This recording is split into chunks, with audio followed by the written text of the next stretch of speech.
আজকে চলে গিয়েছিলাম ধানমন্ডি কনভেনশন সেন্টারে মেলাতে। তো এখানে আসলে অলমোস্ট সবসময় মেলা থাকে, প্রায় সারা বছরই মেলা থাকে। আর বাসার কাছে সুবাদে, বাচ্চাদের স্কুলের সুবাদে আমার সবসময় এখানে যাতায়াত থাকে। তো আজকে আমিও চলে গেছিলাম 8:30টার দিকে। এটা 12টা পর্যন্ত এই মেলাটা চলে এবং দুপুর 12টা থেকে রাত 12টা পর্যন্ত এই মেলাটা চলে এবং এই মেলাটা একদম 27 তারিখ পর্যন্ত চলবে ধানমন্ডি কনভেনশন সেন্টারে। ঠিক ইয়ের উল্টা পাশে, এটা হচ্ছে ঠিক ইবনে সিনার উল্টা পাশে। আর এখানে বিভিন্ন টাইপের জিনিস, খাবার থেকে শুরু করে সব কিছুই ছিল, জুয়েলারি ড্রেস। তা আমি 2টা ড্রেস কিনেছি এখান থেকে।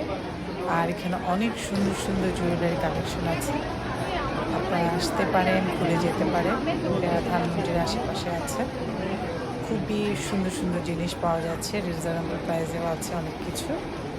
তো রেডিমেড ড্রেস, আনস্টেজ সব কিছুই আছে। এখান থেকে আমি 2টো ড্রেস কিনেছি এবং আবারও যাব, যেহেতু এটা 27 তারিখ পর্যন্ত থাকবে, প্রতিদিনই যাওয়া হবে। আর এটা হচ্ছে মেলার গেটটা, এটা দিয়ে যেতে হয়।